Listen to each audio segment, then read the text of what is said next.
Hi there, Bill Hitchcock. Welcome to the program. Boy, do we have a power-packed one for you. Can you believe it? A great white shark was caught in Hatteras from a boat? No, in the surf. They were intentionally fishing for great whites, and it is a biggie. We'll show you the video all about it. I also want to let you know the bluefin tuna and yellowfin tuna activity is going gangbusters out of the Outer Banks area, Oregon Inlet, Hatteras Inlet area. Moving on down, Ocracoke still. Drum. We've been talking about this for about a week. Drum, drum, drum, drum, drum. Moving on down in the Bogue Banks area, we got some speckled trout news. I thought that season was closed, but we'll get into that. And then down in Topsail, we have heard, and we're going to show you some absolutely ballistic sea mullet and puffer fishing report catches, or catches of reports, or reports of catches, one of those two. So a lot is going on. Now, what I wanted to do, let's let this roll just a little bit. I want to give you a little heads up. It's the time of year for, you got it, Portuguese Man O Wars. So please be careful when you're walking, or if you're in the water, like me, I'm notorious for jumping in the water 12 months out of the year in short pants. So just please be careful. And one thing I do want to point out, although that looks really big, a Portuguese Man O Wars could be smaller than the body could be smaller than my fist. So please, and the tentacles go on out, and you can see them buried in the sand. So please be careful if you're out there barefooting it on the beach, or if you're in the water, what have you. But don't worry, that is a time of year for it, as well as a time of year for skates to be migrating. So when you're fishing for surf fishing or pier fishing for things such as the sea mullet and puffer fish, do not be surprised by the number of skates that you catch this time of year. Not unusual. Now, before we get going, I wanted to show you this. I was cleaning in my house and I stumbled. I just had to show this. This is fantastic. This is a pier pass, my pier pass to the Sportsman's Pier, 1987, almost 40 years ago. I don't know how I kept this, why I kept this, where it was. I just stumbled across it as I was cleaning some stuff out. And signed by David Bradley. The Bradley family used to own the pier. They were very good people, always nice to me. So I just wanted to show that off to you. Now what we're going to see is that great white shark that was caught in Hatteras Island.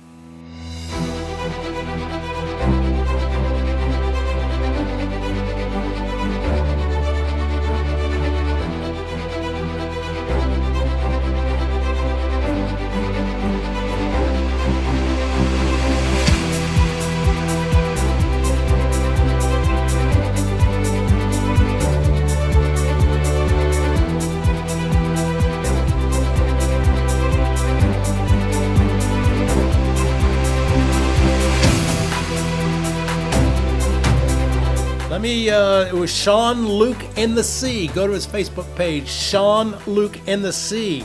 He said, I've been dreaming of this day for most of my life. This is the first big land-based great white in Hatteras Island history.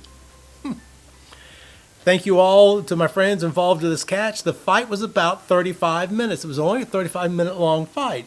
We released this fish as fast as possible. She swam off perfectly, super green.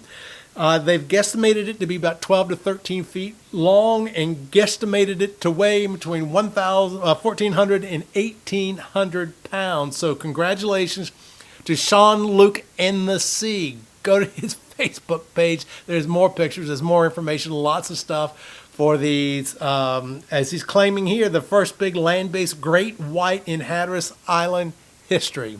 The only thing I can add to that is nothing would surprise me on Hatteras Island. So, or Ocracoke, or Bogue Banks, or Shackelford. You get my point. Anyway, Game On. Congratulations to them. Game On out of the Outer Banks was 7 for 8 on bluefin tuna, up to 600 pounds. As a friendly reminder, the giant bluefin tuna season is closed. We reached our quota. It's typical this time of year, but the smaller ones you can keep. It says 6 or 7 yellowfin tuna. Great to see them showing up. Called Captain Scott Stapleford. He's out of Delaware. Captain BC fishing out of Oregon Inlet Fishing Center. He's just a regular. I mean, he's always catching fish. Said we had a great day with these guys from an R&R Plumbing yesterday, releasing over a dozen slot-sized bluefin tuna and keeping one for dinner. We handed over our second giant bluefin tuna of the day to our good friends on the Fishing Frenzy. They had the Tag a Giant Foundation on board, and they were able to tag and release this 108-inch, over 700-pound giant bluefin tuna. I don't know if I've ever talked about this. I used to be the coordinator for the Tag a Giant Bluefin Tuna Conservation Series many years ago, but there's a very interesting transfer methodology when a recreational boat catches a bluefin and they want to get it over to what used to be called the surgery boat, because we used to surgically implant the tags. And what they do is on the surgery boat or the tag boat, we got an angler, got a rod and reel, and at the end of his line is just a clip and a tennis ball. When another boat hooks onto a bluefin tuna, what they do is the tag boat will come up beside them. They'll throw that line with a tennis ball over to the boat, the vessel that has the bluefin tuna. They'll switch out the clips, release it. Now the tag boat has the bluefin tuna. They bring it in. They do all the surgical stuff. Lordy me, Bill, that's been since the 90s. The tag stuff and let it go. So that was the reference there.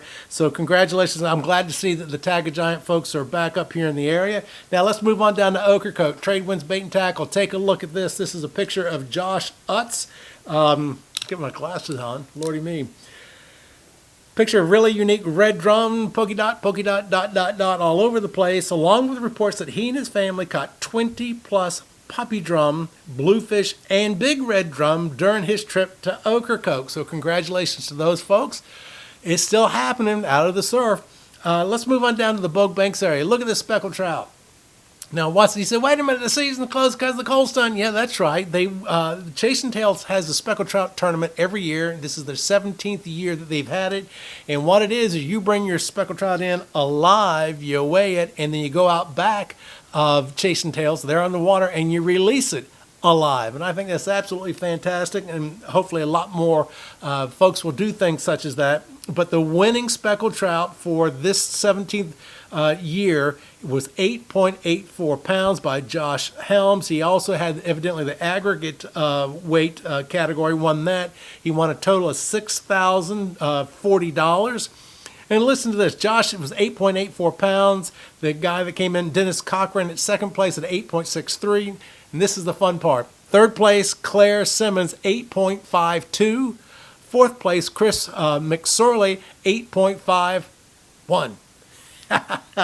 Oh, and also Chasing Tails in Atlantic Beach just had someone bring in an 81-pound wahoo. It was Josh Huda and Scott Collins.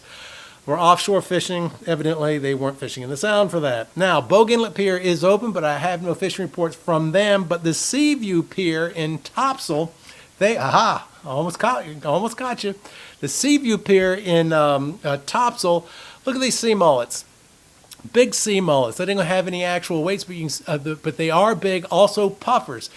Sea mullets and puffers are two of the most fantastic eating fish, and hopefully real soon I'm going to do a little segment on how to clean puffers. It's very easy. You literally pull the meat out of it. You don't scale a puffer. He's got skin like a sandpaper, kind of like a shark, but it's a real methodology, and puffers are nicknamed chicken of the sea. So we're going to get into that. Now, sea surface temperatures, I've had these sitting up here.